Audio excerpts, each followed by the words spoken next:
Good morning student. आज अपन आगे अध्ययन करेंगे।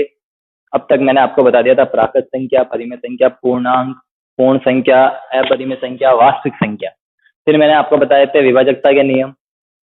उसके बाद मैंने आपको सिखाया था अभाज्य गुणनखंड में कैसे काम करना है। अब अभाज्य गुणनखंड करते कैसे है वो चीज देख ले। उससे पहले मैं एक बार थोड़ा सा वापस बता देता हूँ कि सबसे पहले मैंने कहा था कि सबसे पहले 2 का भाग देना है, फिर 3 का भाग, क्योंकि अपन कर रहे क्या है, अभाज्य गुणनखंड। हमारा टॉपिक था अभाज्य गुणनखंड।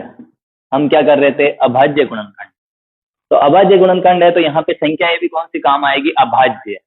इसलिए मैंने आपको बोला था कि सबसे पहले 2, फिर 3, फिर 5, फिर 7, फिर 11, फिर 13, फिर 17, फिर 19, फिर 23, ऐसे जितनी भी अभाज्य संख्या है उनको काम में लेना है, क्योंकि यहाँ पर हम गुणनखंड भी कौन से कर रहे हैं, अभाज्य गुणनखंड। इसलिए जितनी भी संख्या आएगी वो कौन सी आएगी, अभाज्य संख्या है। फिर उसके बाद मैंने बोला था सबसे पहले नंबर किसका आएगा, 2 का, क्योंकि सबसे छोटा भाई है, ये बार मारकाट करके आ सकता है, तो बड़े वाले को जाने की आवश्यकता नहीं। अब छोटा वाला कह रहा है कि मेरे से कुछ संभव नहीं है या मेरे से नहीं हो सकता, तो फिर कौन आएगा, 3 आएगा। अब 3 के बाद 5, 5 के बाद 7, ऐसे लगातार चलते जाएं तो आपकी कभी भी गलती नहीं होगी। अब मैं आपको एक बढ़िया एग्जाम्पल बताता हूँ, सबसे बेस्ट एग्जाम्पल, जब बिल्कुल आपको जहां गलती होती है उससे बचाता है। और ये मेरा फेवरेट एग्जाम्पल है, इसलिए मैं इसको बोलता हूँ नवनीत नंबर 1728। इसको तुम चाहो तो कह सकते हो नवनीत नंबर। ठीक है, मुझे 1728 के क्या करने हैं, अभाज्य गुणनखंड, यानी मुझे इससे अभाज्य संख्याओं के गुणा के रूप में व्यक्त करना है। ठीक है, तो मैंने बताया था कि सबसे पहले 2 का भाग देना है, फिर 3 का देना है, 5 का देना है, फिर 7 का देना है, फिर 11 का। सबसे पहले अगर 2 का देंगे, फिर 2 का नहीं जा रहा है तो किसका देना है, 3 का। और 2 का भाग तब तक देना है जब तक 2 का भाग जाता है। जब 2 बोल दे कि मेरा बस नहीं चल रहा है, तब किस पर जाएंगे, 3 पर जाएंगे। यहाँ पर देखते हैं 2 का भाग जाता है कि नहीं जाता। तो 2 का नियम मैंने बताया था कि जिसके पीछे 0, 2, 4, 6 और 8 हो तो इसमें 2 का भाग पूरा पूरा जाता है। तो यहाँ 8 है, इसलिए इसमें 2 का भाग पूरा पूरा जाएगा। ठीक है, तो यहाँ मैं 2 का भाग देने जा रहा हूँ। तो भाग देने का तरीका सीख ले, हमेशा कभी भी भाग देना एक एक संख्या में भाग देते हैं। सबसे पहले 2 का भाग 1 में देंगे। 2 का भाग 1 में जाता है क्या, नहीं जाता है, क्योंकि 1 क्या है, 2 से छोटा है। तो यहाँ भाग टूट जाएगा तो 0 लगेगा, लेकिन संख्या के आगे वाले 0 का कोई महत्व नहीं होता, इसलिए अपन यहाँ 0 नहीं लगाते कभी। ठीक है, 2 का भाग 1 में दिया, नहीं गया तो फिर 17 में देंगे। 2 का भाग 17 में, तो पहाड़ा बोलेंगे 2 का। 2 चौक 8, 2 पंच 10, 2 छक्के 12, 2 14, 2 8 16, 2 नम 18, 2 नम 18, 2 नम 18, इससे क्या हो गया, बड़ा। तो 2 8 16 ही लिखना है। अब जो 8 दूनी तिया चौके पंजे छग्गे आते हैं ना, वो आप यहाँ लिखेंगे 2 8 16। तो 17 में से 16 गए, कितने बच गए, 1। वो 1 किसके पास लिखना है, 2 के पास। और इस प्रकार से लिखना है, चुपके से लिखना है। क्या करना है, चुपके से, यानी ना तो मुझे दिखना चाहिए, ना आपको दिखना चाहिए, ना उस एग्जामिनर को दिखना चाहिए। यानी इस 1 को ऐसे लिखना है कि किसी को दिखे नहीं। यानी यहाँ 1 लिखा तो ये कितने हो गए, 12। अब इस 2 का भाग किसमें देंगे, उस 12 में। 2 का भाग 12 में, 2 का पहाड़ा बोले, 2 छक्के 12। तो 2 छक्के, मैंने कहा था छक्के पंजे चौके तिया दूनी वो सब यहाँ आएगा। 2 छक्के 12, 12 में से 12 गए तो कितने बच गए, 0, क्योंकि भाग देते तब हम क्या करते हैं, घटाते हैं। तो 12 में से 12 गए तो 0। उस 0 को किसके पास लिखूंगा, इस 8 के पास, चुपके से। यानी मुझे भी नहीं दिखना चाहिए, आपको भी नहीं दिखना चाहिए, एग्जामिनर को भी नहीं। तो यहाँ कितना है, 8 है। 0 8 का मतलब कितना होता है, 8। अब इस 8 में 2 का भाग देंगे, तो 2 चौक 8, तो 2 चौक 8, तो ये चौक आ गए हैं यहाँ। ठीक है, फिर वापस देखें, यहाँ इकाई अंक अभी क्या है, 4, और मैं भाग किसका दे रहा हूँ, 2 का। तो जब तक 2 का जा रहा है तब तक 2 का देते जाना है। तो यहाँ 4 है, इसलिए 2 का भाग वापस जाएगा, तो 2 का देंगे। तो 2 चौक 8। ठीक है, 8 में से 8 गए तो 0, 2 चौक 8। इस 8 में से वो आए 8, जो गए तो कितने बच गए, 0। 0 को 6 के पास लिखा, कितने हो गए, 0 6। इसको यहाँ ऐसे लिखे कि कोई देखे नहीं, तो 0 6। 0 6 में 2 का भाग देंगे, 2 तिया 6। इस 6 में से वो 6 गए तो कितने बच गए, 0। वो 0 इस 4 के पास लिखूंगा तो 0 4 ही रहेगा। 0 4 यानी 4 में 2 का भाग देना है, तो 2 दूनी 4। ठीक है, फिर वापस इकाई अंक कितना है, 2 है, तो अभी 2 का भाग जा रहा है। यानी जब तक 2 का जा रहा है तब तक 2 का देते जाना है। उससे जब तक, वही बात है, जब तक 2 मार सकता है तो 3 का नंबर नहीं आएगा। तो अभी 2 मार सकता है तो 2 से ही मारेंगे। 2 दूनी 4, 4 में से 4 गए तो 0। 0 3 के पास गए, 0 3 2 का भाग 3 में देंगे, 2 एकम 2, क्योंकि 2 दूनी 4 बड़ा हो जाएगा, तो 2 एकम 2। 3 में से वो 2 गए तो कितना बच गया? 1। 1 किसके पास आएगा? इस 2 के पास, तो कितने हो जाएंगे? 12। तो 12 में 2 का भाग देंगे तो 2 छक्के 12। ठीक है, फिर वापस अभी भी 6 आ रहा है, इसलिए किसका भाग जाएगा? 2 का। 2 एकम 2। अब देखो यहाँ क्या होती है, गलती होती है। सब बच्चे क्या करते हैं यहाँ जल्दी जल्दी 2 एकम 2, 2 8 है 16, जबकि मैंने क्या कहा था कि भाग देते समय हमेशा आप एक एक संख्या लें। तो 2 का भाग 2 में देंगे, 2 एकम 2, 2 में से 2 गया तो 0, 0 1 के पास जाएगा तो कितने हो गए? 0 1। ये ऐसे दिखना नहीं चाहिए, इस प्रकार से लिखना 0 1। अब इस 1 में 2 का भाग नहीं जाता तो भाग क्या हो गया? टूट गया। तो भाग टूटते यहाँ क्या लगेगा? 0। वास्तव में भाग 0 बार गया, 2 0 0, 1 में से 0 गया तो 1 बच गया। अब 1 और 6 कितने हो जाएंगे? 16 हो जाएंगे। तो 2 8 16। वापस देख लिया, 2 एकम 2, 2 में से 2 गए 0, 0 के पास 1 लिखा तो 1 रहा, 1 में 2 का भाग नहीं जाता तो भाग टूट गया, तो क्या लग गया? 0। अब कितने हो जाएंगे? 16। तो 2 8 16। अब किसका जा रहा है? अभी भी 2 का जा रहा था, 2 का ही देना है। 2 का भाग 1 में नहीं जाता है, 10 में देंगे, 2 पंजे 10, 2 चौक 8। ठीक है, फिर वापस किसका जा रहा है? 2 का। तो अब किसका? क्योंकि पीछे क्या है? 4 है। 2 का भाग 5 में देंगे, कितनी बार जाएगा? 2 बार। 2 दूनी 4, 5 में से 4 गया, कितना बच गया? 1। वो 1 इस 4 के बाद लिखा चुपके से, यानी 14 हो गए। तो 2 7 14। अब 2 का भाग इसमें नहीं जा रहा। अब 2 ने हाथ जोड़ दिया कि साहब मेरे से नहीं हो रहा काम, तो अब किसके पास जाएगा? बड़े भाई के पास जाएगा। बड़ा भाई कौन है? 3 है। 2 से आगे किस पे चलना है? 3 पर। तो अब इसमें 3 का भाग जाता है या नहीं जाता है, ये देखना है। तो 3 का नियम क्या है कि जिसके अंकों का योग 3 के पहाड़े में आता है, तो 7, इस 7 और इस 2 को जोड़ेंगे तो कितना आएंगे? 9 आएंगे। 7 + 2 बराबर कितना रहा? 9, और 9 3 के पहाड़े में आता है, इसलिए इसमें 3 का भाग जाएगा। अब देखो 3 का भाग पहले 2 में नहीं जा रहा, तो किसमें देंगे? 27 में। तो 3 9 27। फिर वापस 9 3 के पहाड़े में आता है, 3 का भाग जाएगा। 3 तरीका 9, फिर 3 एकम 3। ये हो गए इस प्रकार से इसके अभाज्य गुणनखंड। तो मैं इस अभाज्य गुणनखंड को घातों के रूप में लिखना चाहता हूं। अब अभाज्य गुणनखंड को किसके रूप में लिखना है? घातों के रूप में। अभाज्य गुणनखंड को घातों के रूप में व्यक्त करना, घातों के रूप में व्यक्त करना कैसे करते हैं देख लो। ये लाइन लिखने की आवश्यकता नहीं है, सिर्फ अपन अभाज्य गुणनखंड को घातों के रूप में लिखेंगे। तो कैसे लिखेंगे? मैं 1728 को इस प्रकार से लिख सकता हूँ, जो आपने छोटी क्लासों में पढ़ा भी है कि यहाँ 2 देखो कितनी बार है, 1 2 3 4 5 6, 2 की घात 6, 2 की घात 6, 2 की घात 6। घात को हमेशा क्या लिखे? छोटे छोटे रूप में लिखे। 2 की घात 6, और इस जो आधार है इसको आधार कहते हैं, इसको घात कहते हैं। तो 2 की घात 6 इंटू, फिर क्या बच गया? 1 2 3, 3 की घात कितनी आ जाएगी? 3 आ जाएगी। ये हो गया घातों के रूप में व्यक्त करना। ये इसलिए करना है क्योंकि आगे अपने को HCF LCM निकालना है, इसलिए घातों के रूप में व्यक्त करना जरूरी है। इस प्रकार से आप अभाज्य गुणनखंड कर सकते हैं। एक चीज ध्यान रखें, सबसे पहले 2 का, फिर 3 का, फिर 5 का, फिर 7, फिर 11, फिर 13, यानी अभाज्य संख्या ही काम में लेनी है। कोई ऐसा नहीं है कि 4 का भाग है, 4 तो भाज्य है, तो 4 तो बीच में कहीं पे भी आएगा ही नहीं, क्योंकि काम में क्या लेना है? अभाज्य गुणनखंड, क्योंकि हमें अभाज्य संख्याओं के रूप में ही व्यक्त करना है। तो 2 भी एक अभाज्य संख्या है और 3 भी क्या है? एक अभाज्य संख्या। सबसे अच्छा एग्जाम्पल है, उतार सकते हैं आप इसको।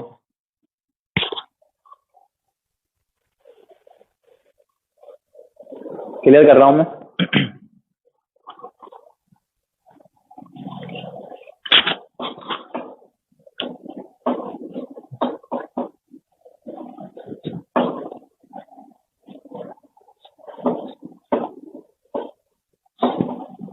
अब देखिए,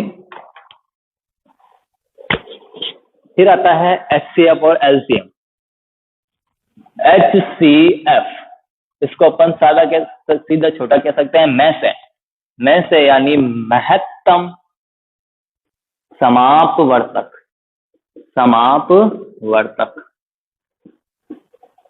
HCF महत्तम समापवर्तक, और एक तरफ लिख लेता हूं LCM लैसे कहते हैं जिसको अपन लघुत्तम समापवर्तक।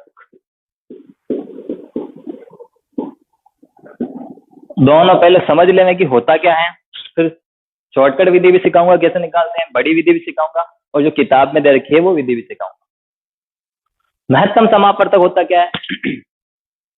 पहली चीज तो समझ ले कि में से है ना हमेशा दो या दो से ज्यादा संख्याओं का निकाला जा सकता है, एक संख्या का में से नहीं निकाला जा सकता है।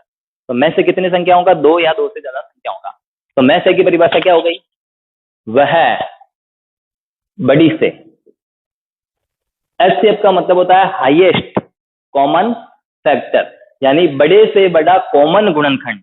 कॉमन यानी उभयनिष्ठ, बड़े से बड़ा उभयनिष्ठ गुणनखंड। ठीक है, तो यहां लिखेंगे वह बड़ी से, वह बड़ी से बड़ी संख्या जिससे दी गई संख्याएं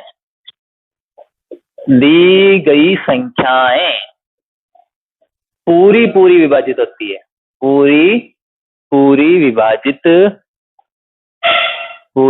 विभाजित होती है, उसे में से कहते हैं। तो उस संख्या को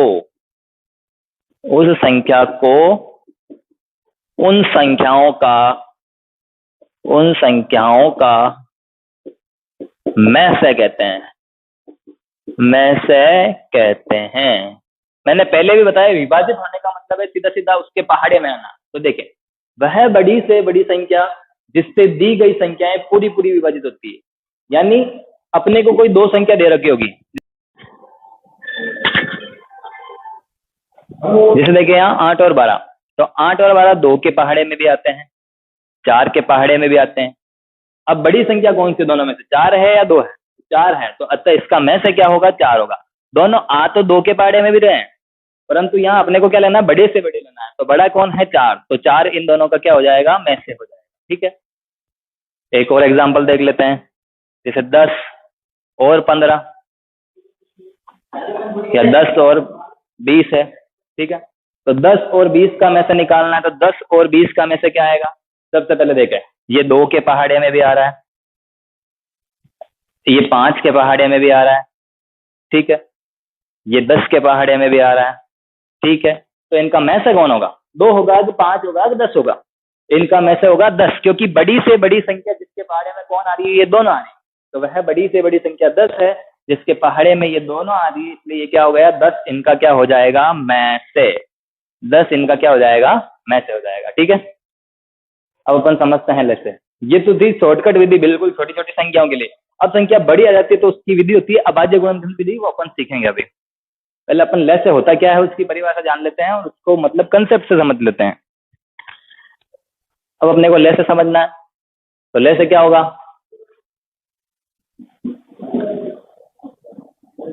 वह छोटी से छोटी संख्या, छोटी से, एलसीएम का मतलब लीस्ट मल्टीप्लायर, छोटी से छोटी संख्या, वह छोटी से छोटी संख्या, लीस्ट कॉमन मल्टीप्लायर, वह छोटी से छोटी संख्या जो दी गई संख्याओं से,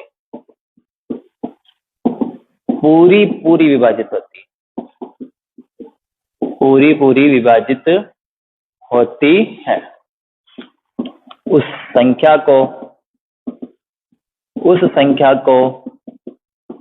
संख्याओं का लेसे कहते हैं। दोनों में फर्क समझ ले। यहाँ है वह बड़ी से बड़ी संख्या जिससे दी गई संख्याएं पूरी पूरी विभाजित होती, और यहाँ वह छोटी से छोटी संख्या जो यहाँ संख्या विभाजित होगी और यहाँ उस संख्या से विभाजित होगी, यानी यहाँ संख्या का पहाड़ा बोलना है और यहाँ जो बड़ी संख्या पहले से दी गई उन संख्याओं का पहाड़ा बोलना है। आ रही बात समझ में? यहाँ अपने को वो एक संख्या लानी है जिसके पहाड़े में ये जो पहले वाली संख्या आएगी वो लेनी है, और यहाँ पर उन संख्याओं का पहाड़ा बोलना है, देखना है कि उसके पहाड़े में वो संख्या आ रही है नहीं आ रही। ठीक है, यहाँ छोटी संख्या का पहाड़ा मतलब वो पहले वाली जो में से आएगी उस संख्या का पहाड़ा बोलना है, और यहाँ पर जो संख्या दे रखी होगी ना जिनका लेस निकालना है उसका पहाड़ा बोलना है। ये बात समझ जाए। ठीक है, उदाहरण देखते हैं। जैसे मुझे निकालना है 20 और 15 का लेस। ठीक है, तो यहाँ देखो मैंने ना छोटी संख्याओं का पहाड़ा बोलना स्टार्ट किया, देखा कि 8 और 12 किसके पहाड़े में आए, जबकि मैं यहाँ संख्या का पहाड़ा नहीं बोलूँ, यहाँ इन दोनों का पहाड़ा बोलूंगा और देखूंगा कि सबसे पहले कौन है जो इन दोनों के पहाड़े में आ रहा है। तो हमेशा लेस से निकालना तो बिल्कुल इजी तरीका है, छोटी संख्या का पहाड़ा बोले और देखिए कि बड़ी संख्या में आ रहा है या नहीं आ रहा है। तो 15 एकम 15, 15 के पहाड़े में 15 आता है क्या? 20 के पहाड़े में 15 आता है क्या? नहीं आता है। 15 दूनी 30, क्या 20 के पहाड़े में 30 आता है क्या? नहीं आता है। 15 तिया 45, क्या 20 के पहाड़े में 45 आता है क्या? नहीं आता है। 15 चौक 60, क्या 20 के पहाड़े में 60 आता है क्या? हाँ। तो इन दोनों का लेस है कितना हो जाएगा? 60। 60 क्या हो जाएगा? लेस है। और देख लेते हैं, जैसे 13 है और 65 है। 13 और 65 का लेस निकालना तो इन दोनों के पहाड़े बोलने, हमेशा छोटी संख्या का पहाड़ा बोले और देखे कि बड़ी संख्या में आ रहा है नहीं। 13 एकम 13, क्या 13 के पहाड़े में 65 आते हैं? ये 65 के पहाड़े में 13 आता है क्या? नहीं आता है। 13 दूना 26, 65 के पहाड़े में 26 आता है क्या? नहीं आता है। 13 या 39, 65 के पहाड़े में 39 नहीं आता है। 13 चौक 52 नहीं आता है। 13 पंजे 65, 13 के पहाड़े में भी 65 आ रहा है और 65 के पहाड़े में भी 65 आ रहा है, इसलिए इन दोनों का लेस है कौन हो जाएगा? 65 इनका क्या हो गया? लेस है। ठीक है, हमेशा छोटी संख्या का पहाड़ा बोले और देखे कि बड़ी संख्या के पहाड़े में आ रहा है कि नहीं आ रहा है। छोटी संख्या का पहाड़ा बोलना है,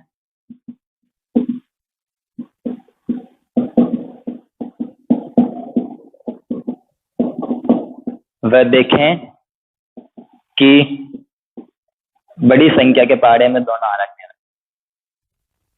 वह देखे कि छोटी संख्या के पहाड़े की संख्या, छोटी संख्या के पहाड़े की संख्या बड़ी संख्या के पहाड़े में आ रही है, बड़ी संख्या के पहाड़े में आ रही है या नहीं। अगर आ रही है तो वो लेस हो जाएगा और नहीं आ रही तो नहीं होगा। ये कोई मतलब परिभाषा नहीं है, ये एक छोटा सा तरीका सीखा है या कोई ट्रिक बना रखी है मेरी अपनी खुद की, उसके हिसाब से मैंने बताया आपको कि छोटी संख्या का पहाड़ा बोले और देखिए कि छोटी संख्या के पहाड़े में जो संख्या आ रही है वो बड़ी संख्या के पहाड़े में आएगी या नहीं आएगी। अगर आ रही है तो लेस हो जाएगा और अगर नहीं आ रही है तो नहीं होगा। ये एक बेसिक कंसेप्ट है कि भाई लेस है और में से होता क्या है, उनकी परिभाषा जब तक समझ में नहीं आएगी ना तब तक अगर अपन आगे कुछ नहीं कर सकते हैं। इसलिए मैंने इनकी परिभाषा आपको समझाई है। अगर आपको ये विधि नहीं आती तो कोई दिक्कत नहीं, अपन सबसे बेस्ट विधि होती है अभाज्य गुणनखंड और ये होती है सबसे छोटी विधि जो आपके आगे कॉम्पिटिशन एग्जाम में काम आती है। ठीक है, एचसीएफ एलसीएम की परिभाषा लिख ले में और ज्यादातर वर्ड्स यही लिखे हुए आएंगे, एचसीएफ एलसीएम या मैथ एलएस। ठीक है, इसको क्लियर कर रहा हूं। अब इसके बाद मैं आपको बताने जा रहा हूं यूक्लिड विभाजन प्रमेय का। इसका सवाल बोर्ड में 1 नंबर का भी आता है और कभी कभी 2 नंबर का भी आता है। ये 3 नंबर का, कभी कभी 3 नंबर का आ जाता है, कभी कभी 1 नंबर का आता है, दोनों ही आ जाते हैं। छोटा सवाल है तो 1 नंबर का आ गया और बड़ा सवाल हो गया तो 3 नंबर का।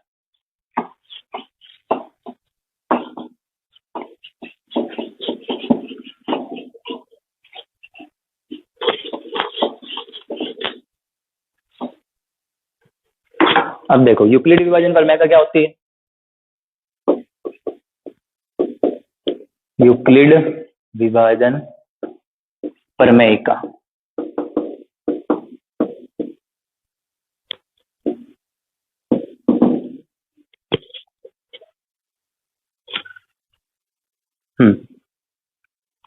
दो पूर्णांकों ए और बी के लिए, दो पूर्णांकों ए कोमा दो धनात्मक पूर्णांक, दो धनात्मक, यहाँ एक शब्द लिखा है धनात्मक यानी केवल प्लस वाला होना चाहिए। तो दो धनात्मक पूर्णांकों ए व बी के लिए जहां ए बड़ा हो बी से, या कोई भी संख्या दोनों में से एक बड़ी हो सकती है। ठीक है, तो एक संख्या बड़ी होनी चाहिए, तो ए बड़ा है बी से के लिए क्या होता है, ए बराबर बी क्यू प्लस आर। यह है यूक्लिड विभाजन प्रमेय का कि ए बराबर बी क्यू प्लस आर। एक नंबर का सवाल आ सकता है बोर्ड में कि यूक्लिड विभाजन प्रमेय का लिखिए, तो आपको इतना सा लिखना है ए बराबर बी क्यू प्लस आर, और एक शर्त हो जाएगी यहाँ आर छोटा होगा बी से, लेकिन आर का मान मैंने पढ़ना सिखाया था कि 0 छोटा है आर से और बराबर है, यानी जो आर का मान है, यहां से पढ़ू तो आर का मान इस 0 से बड़ा और बराबर होना चाहिए, लेकिन आर का मान है वो छोटा होना चाहिए किससे, बी से। अभी यहाँ बी कौन है, आर कौन है, क्यू कौन है, वो भी समझाता हूं मैं। ठीक है, ये तो हो गई यूक्लिड विभाजन प्रमेय का कि दो धनात्मक पूर्णांकों के लिए ए कोमा बी के लिए जहां ए बड़ा है बी से, ए बराबर बी क्यू प्लस आर, और आर के लिए शर्त होनी चाहिए। अब ये आर है क्या, अपन ने छोटी क्लासों में पढ़ा था एक भाज्य बराबर भाजक इंटू भागफल प्लस शेषफल, ये वही चीज है बस। ठीक है, यहाँ भाज्य हो जाएगा ए, भाज्य यानी जिसमें भाग देते हैं। भाज्य कौन होता है, जिसमें भाग देते हैं। भाजक कौन होता है, यहाँ भाजक बी हो जाएगा इंटू भागफल क्यू हो जाएगा और शेषफल आर हो जाएगा। भाजक कौन होता है, जिसका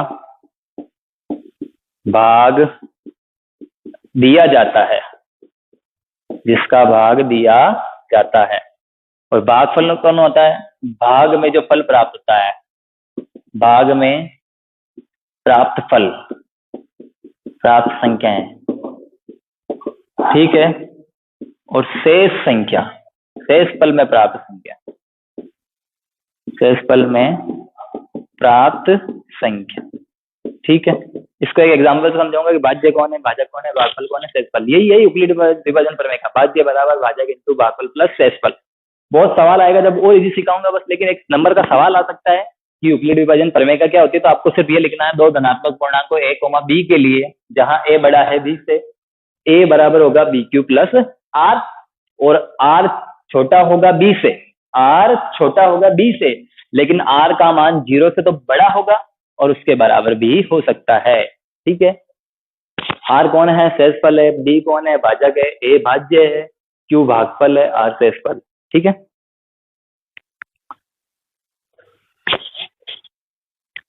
लिख ले। ये अपन ने छोटी क्लास में पढ़ा था, ये स्टैंडर्ड है। ऊपर वाली लिखनी है, एक नंबर का सवाल आया था, ये तो केवल आपको पुराना पढ़ रखा था वो सिखाया है, उसके हिसाब से बना हुआ है ए बराबर बी क्यू प्लस आर। ठीक है, अब मैं एक एग्जांपल के अंदर लिख के बताता हूं आपको भाज्य भाजक भागफल शेषफल कौन होते हैं।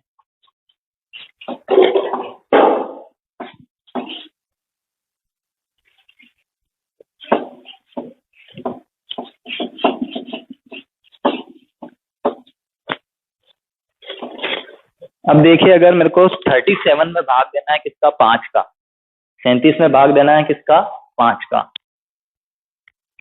तो देखो 37 में भाग देना है 5 का, तो देखो इसमें भाग देना है, तो ये क्या हो जाएगा, भाज्य। तो यहां जो लिखा जाता है उसको कहते हैं भाज्य, जिसमें भाग दिया जाता है। ठीक है, भाग देना किसका है, 5 का, तो ये क्या हो गया, भाजक। ठीक है, और यहाँ पर जो कुछ भी आएगा वो क्या कहलाएगा, भागफल। ठीक है, और जो नीचे शेष बचेगा उसे क्या कहेंगे अपन, शेषफल। ठीक है, अब 5 का भाग मैंने कहा था पहली बार एक ही संख्या में देना है, क्या 5 का भाग 3 में जाएगा, क्या नहीं जाएगा, तो भाग टूटेगा, 0 लगेगा, लेकिन आगे संख्या की 0 लगाने की आवश्यकता नहीं। अब 5 का भाग 3 में नहीं जाएगा तो किसमें देंगे, 37 में, तो 5 का भाग 37 में दिया, तो 5 7 है 35। ठीक है, 7 में से 5 गए तो कितने बच गए, 2, 3 में से 3 गया 0। ठीक है, आगे भाग नहीं दे रहा हूँ, सिर्फ मेरे को भाज्य भाजक भागफल शेषफल सिखाना है, इसलिए मैं ये बता रहा हूँ। अब यहाँ बचा कौन है, 2 बच गया है, तो यहाँ शेषफल कौन हो जाएगा, 2। ठीक है, भाजक कौन हो गया, 5, भाज्य कौन हो गया, 37, भागफल कौन हो गया, 7, शेषफल कौन हो गया, 2। तो मैं इस भाज्य को वापस ऐसे लिख सकता हूँ कि भाज्य बराबर भाजक इंटू भागफल प्लस शेषफल। बेसिक कंसेप्ट सिखा रहा हूं। तो ये भाज्य 37 वापस आ सकता है किससे, भाजक कौन है, 5, इसको गुणा करना है भागफल 7 से, और उसमें क्या जोड़ देना है, शेषफल 2। तो देखो 5 चौस आता है 35, 35 और 2 37, वापस 37 आ रहे हैं तो अपन इस 33 को इस प्रकार से लिख सकते हैं। तो यहाँ 37 और 5 के लिए यूक्लिड विभाजन प्रमेय हो गई। आ गई बात समझ में? यूक्लिड विभाजन प्रमेय के रूप में अपने इसको प्रदर्शित कर दिया। ये हो गया ए बराबर बी क्यू प्लस आर। यहाँ आप आर देख सकते हैं 2 छोटा है बी 5 से, आर छोटा होता है बी से, बड़ा और बराबर होता है किसके? 0 के। तो आर का मान देख लो 2, आर का मान 2 छोटा है बी यानी 5 से और बड़ा है 0 से। देख लो, हाँ बड़ा है 0 से, बराबर हो सकता है नहीं भी हो सकता है, लेकिन अभी यहाँ 2 से बड़ा है 0 से बड़ा है, इसलिए बड़ा वाला निशान काम में आएगा। बराबर भी हो सकता है 0 से बड़ा भी हो सकता है। इस प्रकार यूक्लिड विभाजन प्रमेय।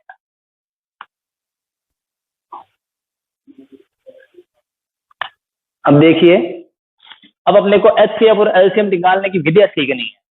2 ही विधियां है, एक तो यूक्लिड विभाजन प्रमेय का अपने कोर्स में है, यूक्लिड विभाजन प्रमेय का और अभाज्य गुणनखंड। ठीक है, मैं दोनों सिखाऊंगा आपको। ठीक है,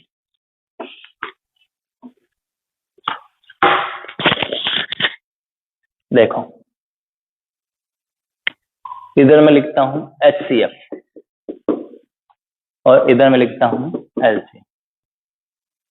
एचसीएफ निकालने की 2 विधियां है, एक तो यूक्लिड विभाजन प्रमेय का, यूक्लिड विभाजन प्रमेय का। एचसीएफ क्या वही बताया था, वह बड़ी से बड़ी संख्या जो दी गई संख्या, जिसके बारे में दी गई संख्याएं आती है उसे क्या कहते हैं? एचसीएफ। या फिर छोटे से बड़ी संख्या जो कॉमन आ रही है वही क्या हो जाएगा? उसका एचसीएफ हो जाएगा। दूसरी विधि क्या है? अभाज्य गुणनखंड विधि। प्रश्न में बिल्कुल लिखा हुआ आएगा यूक्लिड विभाजन प्रमेय का या अभाज्य गुणनखंड, स्पष्ट लिखा हुआ आएगा कि यूक्लिड विभाजन प्रमेय का एचसीएफ ज्ञात कीजिए या अभाज्य गुणनखंड विधि से एचसीएफ ज्ञात कीजिए। अभाज्य गुणनखंड विधि जो भी मैंने आपको सिखा देते अभाज्य गुणनखंड पहले। ठीक है, और एलसीएम की केवल एक ही विधि है, वो कौन सी है? अभाज्य गुणनखंड विधि, क्योंकि एलसीएम यूक्लिड विभाजन प्रमेय का से नहीं निकाला जा सकता। अभाज्य गुणनखंड विधि, इसकी केवल और केवल एक अभाज्य गुणनखंड विधि है। ठीक है, अब जब केवल एचसीएफ पूछे तो आप हमेशा यूक्लिड विभाजन प्रमेय का काम में लेना, और एचसीएफ और एलसीएम दोनों हैं तो आपको कौन सी विधि काम में लेनी है? अभाज्य गुणनखंड विधि। जब प्रश्न में एचसीएफ और एलसीएम दोनों पूछ ले तो हमेशा अभाज्य गुणनखंड विधि काम में लेनी है, और केवल एचसीएफ पूछ ले तो आप अब यूक्लिड विभाजन भी ले सकते हैं और अभाज्य गुणनखंड विधि भी ले सकते हैं। लेकिन प्रश्न में लिखा हुआ आ गया कि यूक्लिड विभाजन प्रमेय का से, तो यूक्लिड विभाजन प्रमेय का से, अभाज्य गुणनखंड विधि से तो अभाज्य गुणनखंड विधि से, और कुछ नहीं लिखा हुआ है केवल एचसीएफ लिखा हुआ है तो यूक्लिड विभाजन प्रमेय का, एचसीएफ एलसीएम दोनों लिखा हुआ है तो अभाज्य गुणनखंड विधि से प्रयोग करना है। आ रही है बात समझ में? ये है। अब मैं आपको सवाल करवाना स्टार्ट करता हूं किताब के।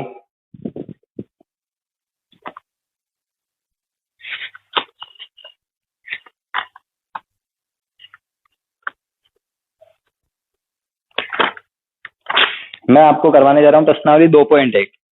इसका पहला, दूसरा और तीसरा सवाल अब तक, आज तक इतिहास है कि अब तक बोर्ड की परीक्षा में नहीं आया है, इसलिए इनको बोर्ड की दृष्टि से इंपॉर्टेंट नहीं कहा गया है।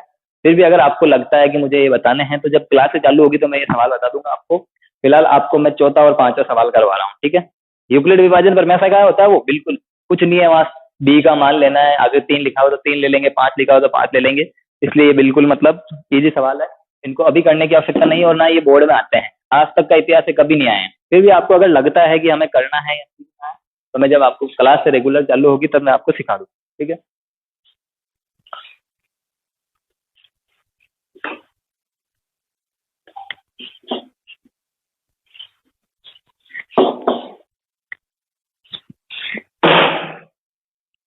चौथा सवाल है इसका, प्रश्नावली 2.1 का चौथा प्रश्न। चौथे में से 3 सवाल मैं करवाऊंगा, 3 आप खुद करेंगे, 5वां सवाल मैं करवाऊंगा।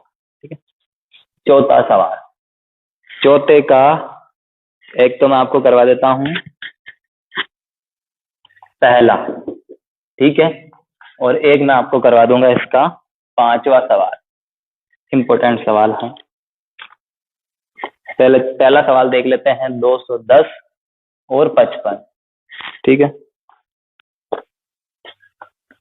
बिल्कुल इजी विधि सिखा रहा हूं, बस आप उस विधि को अपनाएं और करते जाएं। स्पष्ट लिखा हुआ है प्रश्न में कि यूक्लिड विभाजन प्रमेय से, प्रश्न है क्या, यूक्लिड विभाजन प्रमेय से निम्न पूर्णांकों के युग्म का, निम्न पूर्णांकों का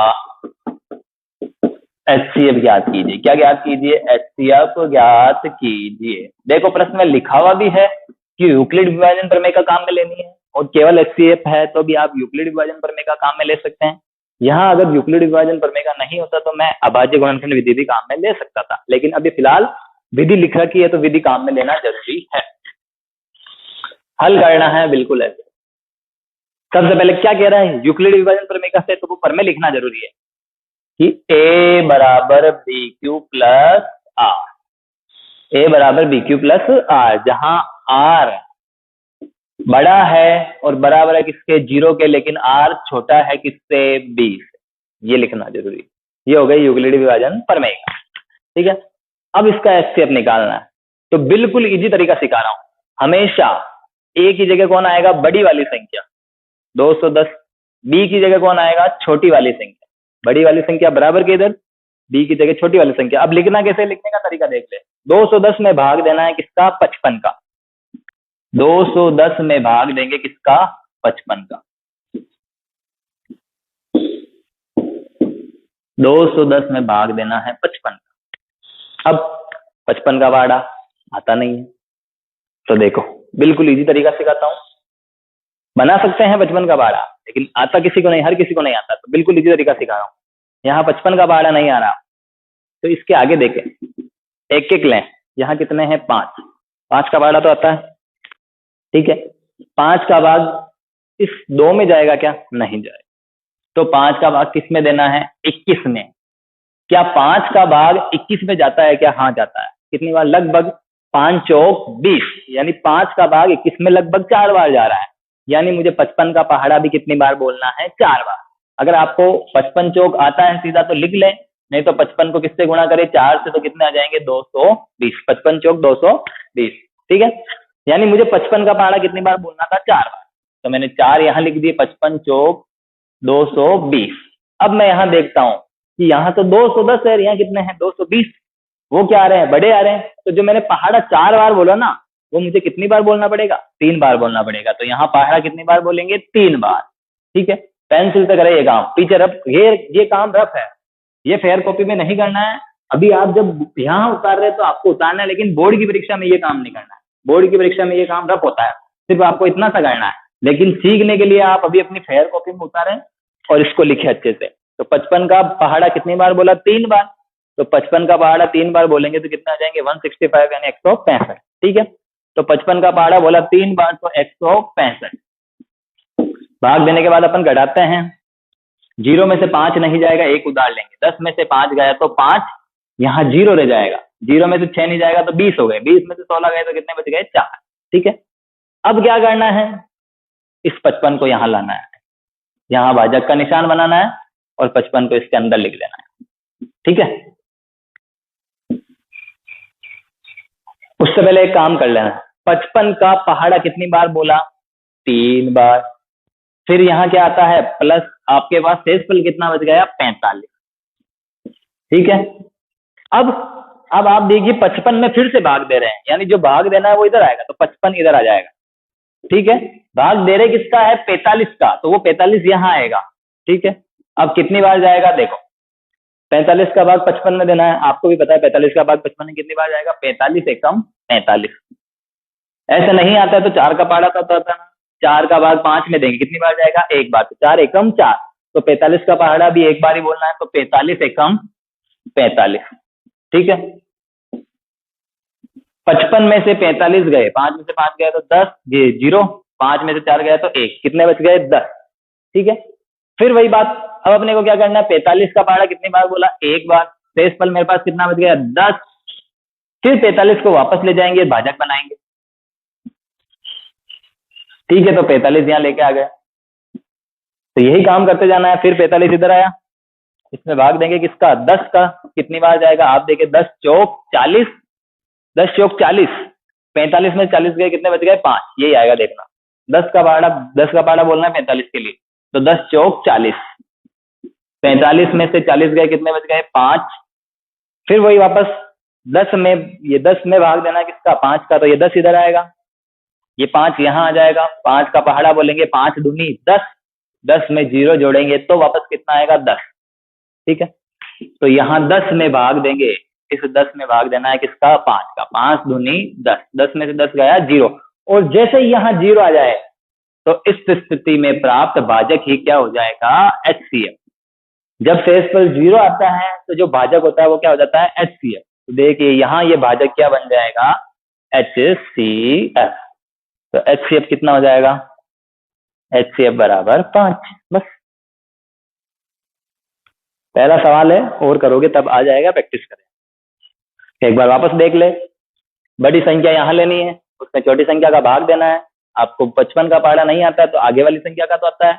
इसका पहाड़ा बोले क्या 5 का भाग 2 में जाएगा, नहीं जाएगा। 5 का भाग किस में देंगे 21 में, कितनी बार जाएगा 4 बार, 5 चौका 20।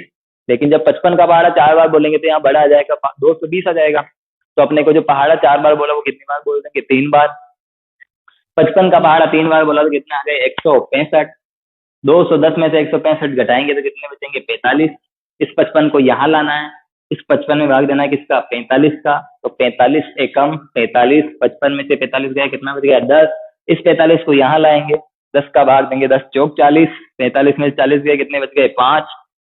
इस 10 में भाग देंगे किसका 5 का, 5 दूनी 10, 10 में से 10 गया 0। और जैसे ही यहाँ शेषफल क्या आ जाए 0, तो इस स्थिति में प्राप्त भाजक ये क्या कहलाएगा HCF।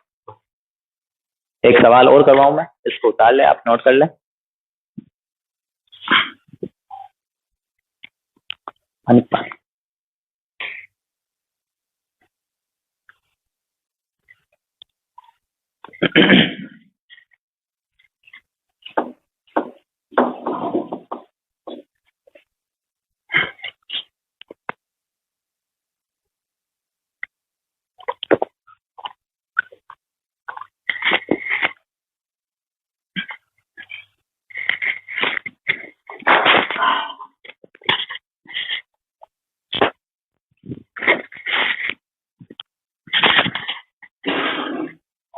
ठीक है,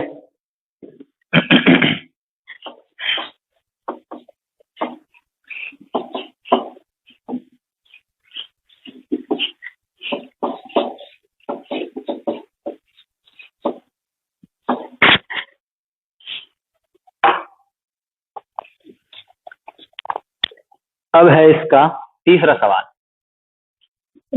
चौथे का तीसरा सवाल।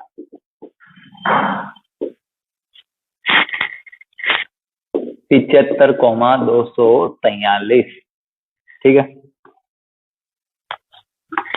तरीका सिखा रखा है, हल लिखेंगे, फिर लिखेंगे a बराबर BQ प्लस R, क्योंकि अपन किससे कर रहे हैं यूक्लिड विभाजन प्रमेय से, जहां R 0 से बड़ा और बराबर है तथा B से क्या है छोटा है। फिर मैंने कहा था बड़ी संख्या को इधर लेना है, 243 बराबर हो जाएगा 75। ठीक है, अब इधर साइड में 243 को डिवाइड करना है 75 से, 243 में भाग देना है किसका 75 का। 75 का पहाड़ा नहीं आता है, 7 का तो आता है। 7 का भाग 2 में जाएगा क्या, नहीं। तो 7 का भाग किस में देंगे 24 में, तो 7 3 21। तो 75 का पहाड़ा भी कितनी बार बोलना है 3 बार। तो 75 का पहाड़ा 3 बार बोलेंगे तो 225। ठीक है, तो 75 का पहाड़ा 3 बार बोला तो कितना आ गए 225। ठीक है, 243 में से 225 घटाना है, तो 3 में से 5 नहीं जाएगा, उधार लेंगे, 13 में से 5 गए तो 8 बच गए।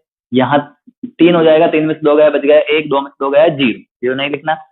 अब इस 75 को उधर ले जाना है, वो लिख ले बाद में। ठीक है, तो यहाँ 75 का पहाड़ा बोला कितनी बार 3 बार, 75 या 225 में क्या जोड़ेंगे, 18 जोड़ेंगे, या फिर 243 में से 225 घटाए कितने बच गए, 18।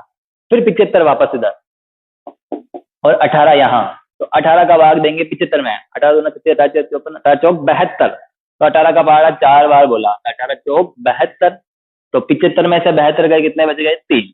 फिर 18 इधर आएगा, ये 3 यहाँ आएंगे, तो 3 का पहाड़ा बोलेंगे 3 छंग 18, तो 3 छंग 18, 18 में से 18 गए 0। तो जब शेषफल 0 आ जाए तो ये वाली संख्या क्या कहलाएगी, HCF। अब इसको लिखते कैसे, वहां से देखें एक बार, ये 75 यहाँ आया, 18 का भाग 75 में दिया, 18 चौक 72, 75 में से 72 गए कितने बच गए, 3। 18 में 3 का भाग देंगे तो 3 छंग 18, 18 में से 18 गया तो 0, यानी HCF कौन हो जाएगा, 3।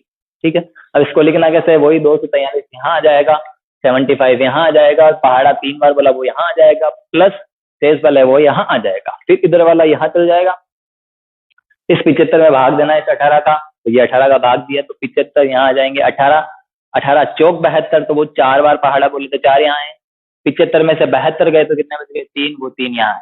फिर ये 18 वापस इधर आ जाएंगे, ये 3 है वो यहाँ आ जाएगा, फिर 3 का भाग देंगे, 3 छंग 18, तो वो 6 बार गए इसलिए यहाँ 6, 18 में से 18 गए 0, और शेषफल 0 आते ही ये क्या हो जाएगा, HCF। आप वहां से देख के लिख सकते हैं, या फिर सीधा यही काम कर सकते हैं। बार बार प्रैक्टिस करेंगे तो आपकी आदत पड़ जाएगी, वो काम करने की आवश्यकता नहीं है। ये काम रफ कॉपी का है, लेकिन अभी आप इसे फेयर कॉपी में उतारेंगे। ठीक है, अब इसके बाद प्रश्नावली 2.1 के चौथे सवाल में से आपको जो जो सवाल नहीं आ रहे हैं आप उसे कमेंट करें, मैं आपको आगे अगली वीडियो में वो सवाल करवा दूंगा। ठीक है, और साथ साथ स्टडी करते रहे हैं। फिर कह रहा हूँ, अभी भी अखबार में यही आ रहा है कि 10th क्लास के एग्जाम रद्द नहीं हुए, वो 10th क्लास के एग्जाम होंगे ही होंगे। ठीक है, पढ़ाई करते रहें, सुरक्षित रहें, सामाजिक दूरी बनाए रखें। धन्यवाद।